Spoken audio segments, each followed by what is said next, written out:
role of the deacons in our church can really change over time because our cities and our communities change. And we've begun to see a real change in American society in our cities and in our suburbs. In the 1950s and 60s, with the Great Society legislation, our cities were characterized with housing projects for the poor and with programs within the city for the poor.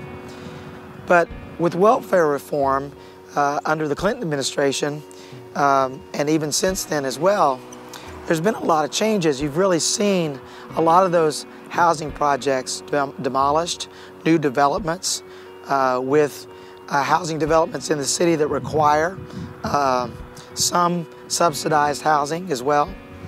But what's really happened is a diffusion of the poor into the suburbs and the rise of even a lot of trailer park communities. A lot of poor who really want better schools for their kids have the opportunity to go into the suburbs.